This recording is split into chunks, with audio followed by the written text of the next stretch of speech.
keempatnya. Di sini saya akan membahas tentang isyarat. Pada video part 4 ini saya akan membahas isyarat bagi ensemble sebagai konduktor menggunakan tongkat dengan tangan kiri dan kepala. Mungkin teman-teman bertanya, apa sih itu isyarat? Di sini saya akan menjelaskan tentang isyarat ya teman-teman. Jadi isyarat adalah gerakan atau sinyal yang diberikan oleh konduktor kepada musisi untuk memulai atau menghentikan permainan mereka, atau untuk menunjukkan perubahan dalam ritme dinamika atau gaya musik ya teman-teman. Jadi isyarat ini bisa menggunakan tongkat atau baton. Jadi teman-teman, ini yang dinamakan dengan baton. Yang kedua menggunakan tangan, menggunakan jari, serta ekspresi wajah, atau bahkan hanya dengan kontak mata kepada pemusik ansabel kita ya teman-teman. Jadi begitu tentang sedikit bahas tentang isyarat ya teman-teman. Selanjutnya saya akan membahas pada poin pokoknya, yaitu yang pertama, isyarat dengan tangan kiri. Untuk melatih isyarat dengan tangan kiri, Anda harus memberi sinyal kepada instrumen yang masuk dengan menunjukkan menggunakan jari telunjuk kiri. Seperti ini ya teman-teman. Untuk mencapainya, Anda harus melakukan kontak mata dengan para pemain sebagai persiapan isyarat, yang harus disertai dengan beberapa indikasi tingkat serangan dinamis dan beberapa ekspresi yang diinginkan. Jadi di sini teman-teman harus mampu memberikan serangan dinamis dan ekspresi wajah kita kepada instrumen maupun paduan suara kita. Sebagai konduktor, disarankan agar untuk memberikan isyarat tongkat, Anda menghadap dan melihat ke arah pemain yang masuk dan mengarahkan tongkat ke arah pemain saat Anda memulai pola konduktor biasa. Pola ketukan harus tetap utuh saat Anda menggerakkan tongkat ke arah pemain yang akan diberi isyarat. Jadi yang dimaksud di sini adalah bagaimana sebagai seorang konduktor memberikan arahan masuk kepada ansambel atau paduan suara kita serta musik. Di sini juga Anda harus memberikan pola ketukan utuh saat Anda menggerakkan tongkat ke arah pemain yang akan Anda beri isyarat ya teman-teman. Jadi begitu yang dimaksudkan dengan isyarat dengan tongkat. Contohnya seperti ini.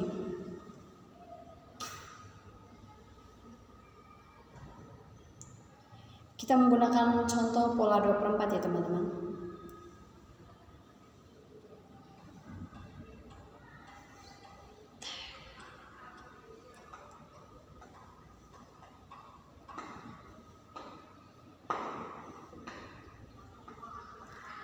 Dari awal mulainya lagu atau paduan suara kita, disarankan temponya harus tetap utuh sampai lagu itu berakhir. Baik, selanjutnya kita masuk pada poin yang keempat, yaitu skor membaca. Konduktor harus mampu menerapkan teknik membaca notasi dan juga mengidentifikasi perbedaan kunci dan mentransposisi instrumen dengan kunci yang berbeda untuk mencapai kesempurnaan maksimal. Itu adalah poin yang keempat. Selanjutnya kita masuk pada poin yang kelima, yaitu pemberian nilai. Pemberian nilai adalah merujuk pada penggunaan gerakan-gerakan tangan konduktor untuk menyampaikan berbagai informasi tentang musik kepada musisi, termasuk tempo, dinamika, artikulasi, dan interpretasi karya musik. Selanjutnya kita masuk pada poin yang keenam, yaitu strategi latihan. Strategi latihan adalah metode atau pendekatan yang digunakan oleh seorang konduktor untuk mempersiapkan dan melatih sebuah kelompok musisi seperti orkestra, paduan suara, atau kelompok musik lainnya menuju sebuah pertunjukan. Dalam strategi latihan, ada beberapa aspek dalam strategi latihan konduktor. Yang pertama adalah perencanaan latihan, yang kedua adalah instruksi komunikasi, yang ketiga gerakan konduktor, dan yang keempat pemantauan atau evaluasi, dan yang kelima adalah perbaikan dan perubahan. Baik, selanjutnya kita akan masuk pada poin yang ketujuh, yaitu saat melatih paduan suara Anda. Ini merujuk pada tindakan atau perintah yang diberikan oleh konduktor atau direktur paduan suara kepada anggota paduan suara untuk melakukan suatu berupa instruksi untuk bernyanyi dengan suara yang lebih kuat atau untuk melatih dinamika pada paduan suara. Jadi yang dimaksud dengan ini adalah di mana sebagai seorang konduktor atau direktur untuk memberikan instruksi kepada paduan suara bagaimana memberikan dinamika yang kuat kepada ansambel atau paduan suara kita untuk menunjukkan penampilan yang terbaik. Selanjutnya pada poin yang ke-8, yaitu holds atau fermata. Mungkin teman-teman di sini bertanya, apa sih itu fermata? Fermata diartikan sebagai berhenti atau berdiam, juga dikenal sebagai menahan atau jeda ketika ditempatkan pada not atau istirahat. Ini adalah simbol notasi untuk menunjukkan bahwa not harus diperpanjang melebihi durasi normal yang ditunjukkan oleh nilai redanya.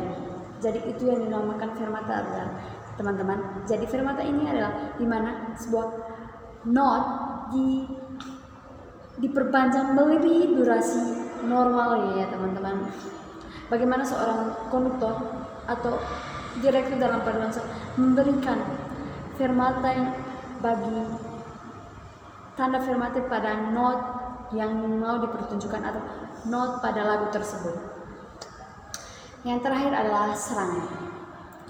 Istilah serangan mengeluh pada bagaimana sebuah not dimainkan oleh musisi atau pendekatan konduktor terhadap not pertama dari sebuah karya, baik yang tegas dan cepat atau halus dan lembut. Serangan juga dapat dilakukan dengan lambat, artinya inisiasi bunyi not berlangsung perlahan, dimulai dari lembut pada awalnya lalu mencapai volume penuh not. Serangan juga dapat dilakukan dengan cepat mencapai volume penuh dengan cepat atau pada saat not dibunyikan.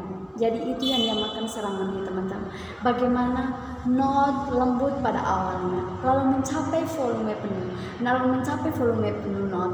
Serangan juga dapat diartikan dengan cepat mencapai volume penuh dengan sangat tepat pada saat not dibunyikan.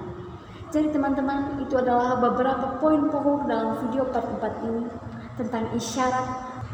Semoga berguna bagi teman-teman dan bermanfaat bagi teman-teman. Sekian dari video saya. Terima kasih.